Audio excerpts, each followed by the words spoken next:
So for Jesus time this week, we are going to read about what happens after Jesus ascends into heaven. We read in our story last week that Jesus went up, up, up, up into the sky until he was covered by a cloud, and he went back up to heaven to be with God the Father.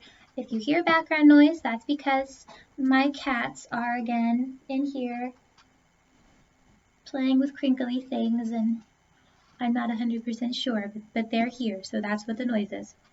So let's go ahead and get started. We're going to read it out of our Bible storybook to start. And the Bible storybook titles this section Flames of Fire. We're going to find out why really soon. Son, we do not claw the carpet, son. No. What you gonna do?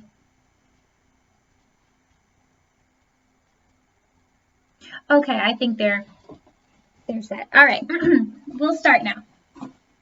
Flames of fire. A few weeks after Jesus returned to heaven, the disciples were gathered in a place close to the big temple in Jerusalem. The temple was filled with people because it was a very special Jewish holiday.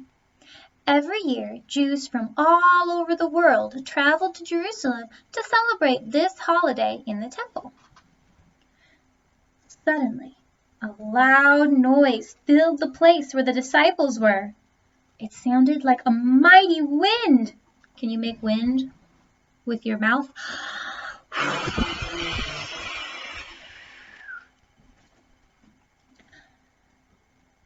A small flame of fire appeared above each of the disciples' heads.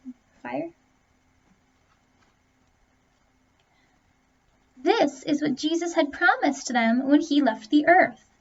It was God's Holy Spirit, which now came upon them.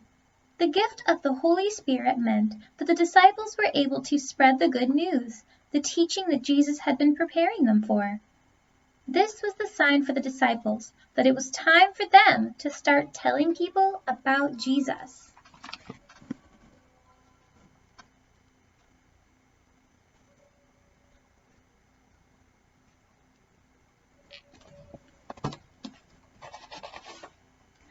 Other people who were at the temple rushed over to see what was going on. They were very surprised to hear the disciples speak in many languages. These people had come from many countries, each one speaking the language of his country. And now they could understand what the disciples were saying about Jesus. God had given the disciples this special ability to speak in languages that they didn't know before. By the power of the Holy Spirit, all the people there could hear the words of Jesus and learn about forgiveness of sin and salvation through him. Wow, what an amazing story. It talks about... Sorry, hit the desk. So our story talks about how the disciples were given the ability to speak in languages that they couldn't speak in before. So right now, I'm speaking English. A lot of people in America speak English, not everybody, but a lot of people do. And so when I speak to you in English, because that's your native language, you understand what I'm saying, and I understand what you're saying back and forth. There's not a disconnect there. But if you were in, let's say, Russia, and you tried to talk to somebody who speaks Russian, there might be a little bit of disconnect there. You wouldn't be able to understand each other. If you went to Germany and you were talking to somebody who only speaks German, you wouldn't be able to understand each other. Same thing if you went to Japan, talked to somebody who only speaks Japanese. You went to France, you spoke to somebody who only speaks French. It's a big world we live in. And it was so important that the Holy Spirit gifted the disciples with the ability to speak in these languages, because then they could go and they could tell people all over the world about Jesus in a way that they would understand. And son, what are you doing?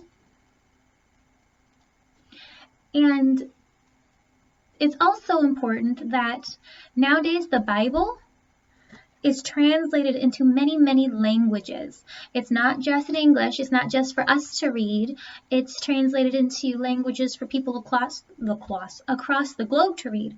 This particular storybook Bible is also available in Spanish, just in case anybody was curious about that. But yeah. So we'll be talking more about the disciples and their task, which is to tell people about Jesus. And we're going to talk more about how the flames appeared above their heads, and we're going to talk more about the Holy Spirit. And we will come back to that later in the week.